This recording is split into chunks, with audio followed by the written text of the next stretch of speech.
মৰমৰ ছাত্ৰ-ছাত্ৰীসকল, আজি আমি আলোচনা কৰিম পঞ্চম শ্ৰেণীৰ আমি আৰু আমাৰ পৰিৱেশৰ পাৰ্ট 1 আমাৰ পৰিৱেশ নামৰ পাঠটোৰ সকলো পাঠ ভিত্তিক প্ৰশ্ন উত্তৰ আৰু যিবিলাক প্ৰশ্ন তোমাৰ পৰীক্ষাত খুবেই আহে এনেকা ধৰণৰ প্ৰশ্ন মই আলোচনা কৰিম। তো ছাত্ৰ-ছাত্ৰীসকল, তোমালোকে যদি মোৰ চেনেলটো এতিয়ালৈ সাবস্ক্ৰাইব কৰা নাই তেনেহলে সাবস্ক্ৰাইব কৰিবলৈ নাপাহৰিবা। তো এতিয়া আমি অনুশীলনীৰ প্ৰশ্ন কেইটা আলোচনা কৰিম। তো 1 নম্বৰত কি কৈছে উত্তৰ লিখা। ইয়াৰ ক নম্বৰ কোশ্চেনটোত কি কৈছে পৰিৱেশৰ জৈৱিক উপাদান কেইটাৰ নাম কি কি। তো ইয়াৰ উত্তৰ তোমালোকে লিখিবা। তো এই উত্তৰটো পাবা তোমাৰ বহিৰ পেজ নাম্বাৰ 5ত। উদ্ভিদ, প্ৰাণী, চৰাই-চিৰিকটি, কীট পতংগ, অণুজীৱ আদি হৈছে পৰিৱেশৰ জৈৱিক উপাদান। তো তোমালোকে ইয়াৰ পৰা এইখিনি লিখিলে হৈ যাব। উদ্ভিদ, প্ৰাণী, চৰাই-চিৰিকটি, কীট পতংগ, অণুজীৱ আদি হৈছে পৰিৱেশৰ জৈৱিক উপাদান। মানে জৈৱিক উপাদান কোনবিলাক যিবিলাকৰ জান অৰ্থাৎ প্ৰাণ থাকে এনেকা ধৰণৰ বস্তুবোৰক আমি কি জৈৱিক উপাদান বুলি কওঁ। তাৰ পিছত কোশ্চেন খত কি কৈছে পেঙ্গুইনৰ চৰাইৰ গাৰ গঠন কেনেকুৱা। তো ইয়াৰ উত্তৰ তোমালোকে লিখিবা। তো এই উত্তৰটো পাবা তোমাৰ বহিত পেজ নাম্বাৰ 4ত 4 নম্বৰ পেজত। তো তোমালোকে এইখিনি লিখিবা। পেঙ্গুইনৰ তোমালোকে লিখিবা পেঙ্গুইনৰ গাটো সৰু সৰু পাখিৰে আৱৰা। তো তোমালোকে এইখিনি লিখিলে হৈ যাব। গাটো সৰু সৰু পাখিৰে আৱৰা। গাটো সৰু সৰু পাখিৰে আৱৰা এইখিনি লিখিলে হৈ যাব। তো তোমালোকে উত্তৰটোত এইখিনি লিখিবা গাটো সৰু সৰু পাখিৰে আৱৰা। বা তোমালোকে এইখিনি লিখিবা ডেউকা দুখন সৰু হোৱা বাবে পেঙ্গুইন উৰিব নোৱাৰে। তো তোমালোকে এইখিনি নালাগে, তোমালোকে অকল গাটো সৰু সৰু পাখিৰে আৱৰা এইখিনি লিখিবা। তো ইয়াৰ উত্তৰ তোমালোকে লিখিবা গাটো সৰু সৰু পাখিৰে আৱৰা। তো তোমালোকে খালি এইখিনি লিখিবা গাটো সৰু সৰু পাখিৰে আৱৰা।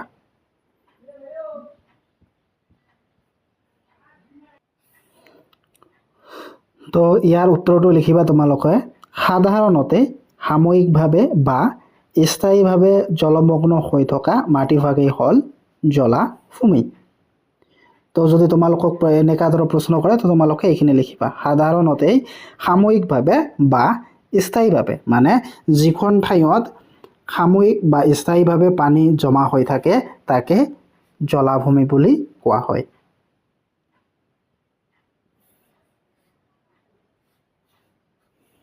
তাৰ পিছত কোশ্চেন ঘত কি কৈছে পৰিৱেশৰ অজৈৱিক উপাদানসমূহ কি কি। তো ইয়াৰ উত্তৰ তোমালোকে লিখিবা। তো ইয়াৰ উত্তৰটো পাবা পেজ নাম্বাৰ 6ত 6 নম্বৰ পেজত পাবা বায়ু, মাটি, পানী, সূৰ্যৰ পোহৰ আদি আমাৰ পৰিৱেশৰ অজৈৱিক উপাদান। তো তোমালোকে এইখিনি লিখিবা। 9 নম্বৰ প্ৰশ্নত কি কৈছে মানৱ সৃষ্ট পৰিৱেশ বুলিলে কি বুজা। তো ইয়াৰ উত্তৰ তোমালোকে লিখিবা। তো তোমালোকে লিখিবা মানুহৰ প্ৰয়োজন অনুসৰি সৃষ্টি কৰা পৰিৱেশকে মানৱ পৰিৱেশ বুলি কোৱা হয় বা মানৱ সৃষ্ট পৰিৱেশ বুলি কোৱা হয়। এনেকৈ লিখিব পাৰা। নহলে মানুহে নিজৰ প্ৰয়োজন অনুসৰি নতুন কৌশল প্ৰয়োগ কৰি নিৰ্মাণ কৰি যোৱা কাৰ্যকে মানৱ সৃষ্ট পৰিৱেশ বা কৃত্ৰিম পৰিৱেশ বুলি কোৱা হয়। তোমালোকে আৰু এনেদৰে লিখিব পাৰা মানুহৰ প্ৰয়োজন অনুসৰি সৃষ্টি কৰা পৰিৱেশকে মানৱ সৃষ্ট পৰিৱেশ বুলি কোৱা হয়। তো তোমালোকে এইখিনি লিখিলে হৈ যাব। যেনে ৰাস্তা ঘাট ঘৰ দুৱাৰ এইবিলাক হৈছে মানৱ সৃষ্ট পৰিৱেশ। তাৰপিছত 6 নম্বৰ প্ৰশ্নত কি কৈছে মৰুভূমিত কি কি প্ৰাণী আৰু উদ্ভিদ পোৱা যায় এটাকৈ উদাহৰণ দিয়া। তো তোমালোকে উত্তৰত লিখিবা কি মৰুভূমিত প্ৰাণী হিচাপে পোৱা যায় উট। উট হল মৰুভূমিৰ প্ৰধান প্ৰাণী। আৰু এইটো মৰুভূমিৰ কেকটাছ জাতীয় উদ্ভিদ হয়। আৰু মৰুভূমিৰ প্ৰধান উদ্ভিদ হৈছে কি কেকটাছ। এইটো হল কেকটাছ। তোমালোকে এইটো লিখিবা উড আৰু কেকটাছ। তাৰ পিছত 6 নম্বৰ প্ৰশ্নত কি কৈছে পৰিৱেশত পোহৰৰ ভূমিকা কি? তো ইয়াৰ উত্তৰত তোমালোকে লিখিবা।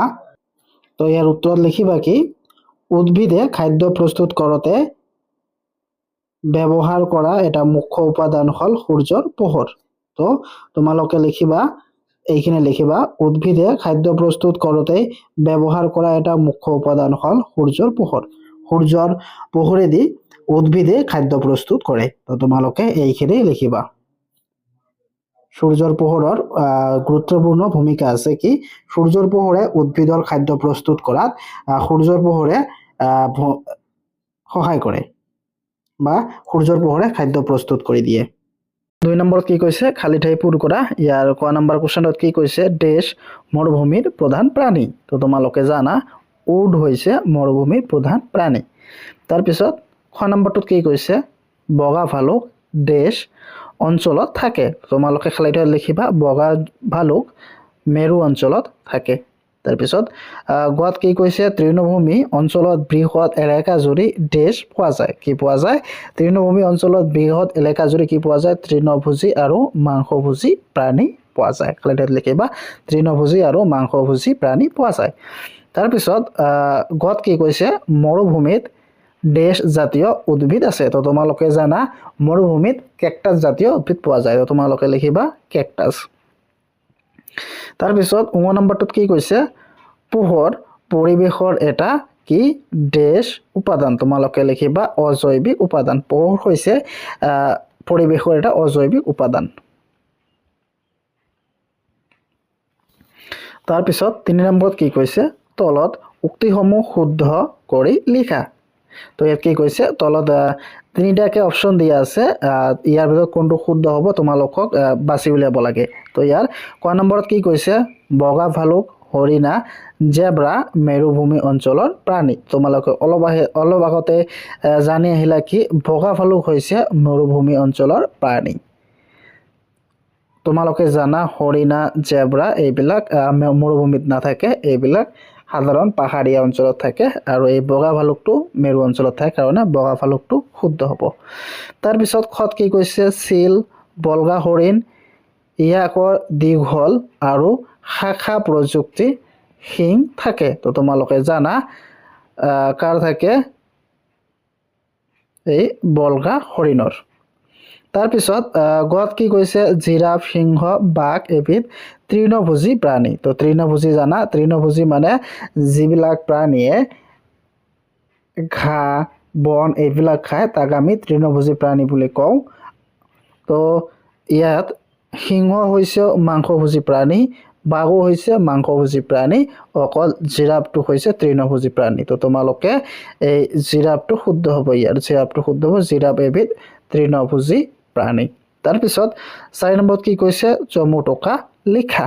তো ইয়াত কি দিছে জলাভূমি অনুজীৱ আৰু পানী আৰু বায়ু। তো ইয়াৰ উত্তৰকেইটা তোমালোকে এনেদৰে লিখিবা। তো প্ৰথমটো কি জলাভূমি সাধাৰণতে সাময়িকভাৱে বা স্থায়ীভাৱে জলমগ্ন হৈ থকা মাটিভাগেই হ'ল জলাভূমি। জলাভূমি বা আৰ্দ্ৰভূমি হৈছে প্ৰাকৃতিক পৰিৱেশৰ এক উত্তম উদাহৰণ কিয়নো পানী আৰু মাটি এই দুটা প্ৰধান উপাদানেৰে ইয়াৰ পৰিৱেশ গঢ় লৈ উঠে।